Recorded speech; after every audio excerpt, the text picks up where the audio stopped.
এদিকে ঈদে ঘরমুখো মানুষের নিরাপদ যাত্রা নিশ্চিত করতে ভোলার ইলিশা লঞ্চ ঘাটে বিশেষ নিরাপত্তা ব্যবস্থা নিয়েছে কোস্টগার্ড।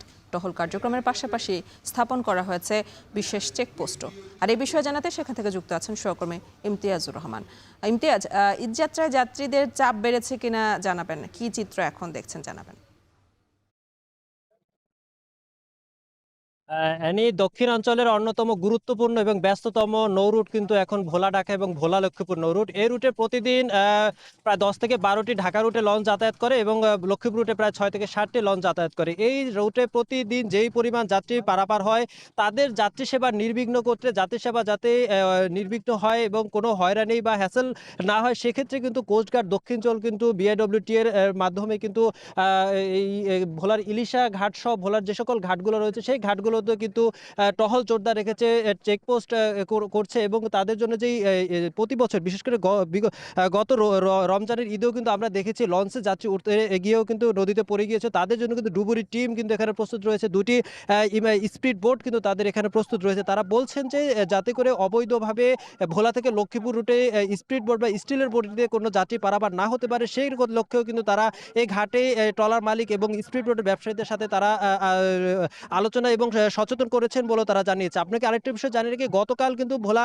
ঢাকা রুটের যে ফারান লঞ্চের স্টাফ করতে কিন্তু যাত্রী একটা হয়রানির ঘটনা ঘটেছে। সেই হয়রানির বন্ধেও কিন্তু কোস্টগার্ড দক্ষিণ জোন কিন্তু এখানে তৎপর রয়েছে বলে কিন্তু আমরা দেখতে পেয়েছি। আমরা কোস্টগার্ড দক্ষিণ জোনের সাথে কথা বলেছেন, তারা জানিয়েছে শুধু যে ভোলা ইলিশা লঞ্চ ঘাটে তাদের টহল যোদ্ধা রয়েছে তা কিন্তু নয়। ভোলার যেই সকল অভ্যন্তরীণ নৌ রুটগুলো রয়েছে, ভোলা ঢাকা, ভোলা বরিশাল, ভোলা খেয়াঘাট, ভোলা ভেদুরিয়া, ভোলা আলেকজান্ডার, এরকম করে বরিশাল বিভাগে প্রায় 23 থেকে 25টি ঘাটে কিন্তু তাদের এই টহল এবং যে ইমার্জেন্সি যেই চেকপোস্ট কিন্তু তা চলমান রয়েছে। এটা কিন্তু ঈদ পর্যন্ত কিন্তু চলমান থাকার কথাও কিন্তু কোস্টগার্ড দক্ষিণ জোন জানিয়েছে। আর আপনাদেরকে আরেকটা বিষয় জানিয়ে রাখি যে যখনই কিন্তু ঈদ যাত্রা আসে, তখনই কিন্তু যাত্রীরা কিন্তু একরকম ভোগান্তিতে পড়ে। অতিরিক্ত যাত্রী বহন করে ভোলা থেকে লক্ষ্মীপুরে যাত্রী পারাপার হয় স্পিড বোট এবং অবৈধ স্টিল বোটের মাধ্যমে। এই সকল সময় যাতে এই সকল যাত্রীরা যাতে পারাপার না হতে পারে, এতে করে যাত্রীদের কিন্তু সচেতন করছে বলেও কিন্তু আমরা কোস্টগার্ড দক্ষিণ জোন সূত্রে জানতে পেরেছি। এছাড়াও যদি আপনাকে জানিয়ে রাখে, বিআইডব্লিউটিএ কিন্তু